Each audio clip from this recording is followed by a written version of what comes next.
Of all the great evils, it is much to our misfortune that we know the most about the Lord of Terror, Al Diabolos, known more widely as Diablo. He is the root of all fears buried deep within mortal minds. He is the nightmare that awakens us sweating in the dark. He is the entity of pure malevolence and depthless evil. He has played sanctuary on several occasions and tormented mortals time and again, more often than any of his foul brethren. Despite the fact that age as we know it does not seem to apply to the lords of hell, Diablo is generally considered to be the youngest of the three. It may also seem odd to assign positive traits to a demon. Nonetheless, it is said that Diablo is the most creative and far-sighted of his brothers, perhaps of all the evils. Many claim that Mephisto is the most intelligent, but intelligence has many facets as do evil.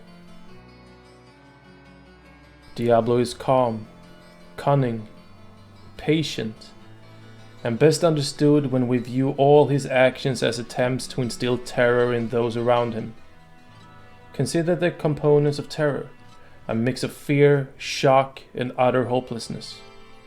Perhaps Diablo's most insidious power is the ability to cast his influence deep in the minds of his victims and latch upon their greatest, most crippling fears, then to apply that knowledge and, in doing so, use a person's own worst fears against them. As perverse as it may sound, Diablo sees himself as an artist of terror. I can attest that, when I was subjected to Diablo's evil, it seemed to me as if he derived from it the pleasure that an artist takes in his work. Perhaps he sees each of us as a canvas. Diablo knows that conquest comes when enemies panic and turn their backs to their fears, rather than face them. However, and this is an important concept to grasp, Diablo does not acquire his satisfaction from conquest itself, as perhaps Mephisto might. Diablo feeds on the terror that precedes the conquest. To him, the fear a victim has is a greater reward than the pain they suffer when they are actually tortured. With this perspective on Diablo's nature, it remains now for us to describe his realm of terror within the burning hells.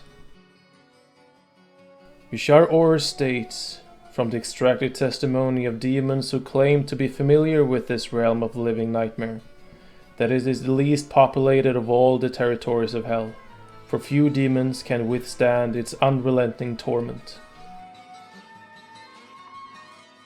The realm of terror is lonely and desolate, filled with horrific scenes of darkness and shadow, fear and surprise.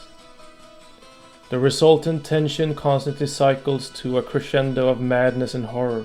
To catch even a glimpse of this festering netherworld would be to spiral into the depths of unceasing despair. Orr's abhorrent description of this realm seems to fit my own knowledge of Diablo. He attacks most effectively by twisting the fears that already resides within every human being. Is it possible to conquer our fears? I hope so. Though I also believe that terror can never truly die. For as long as man fears the dark, Diablo will remain the most insidious and, I would argue, the most powerful of all the evils.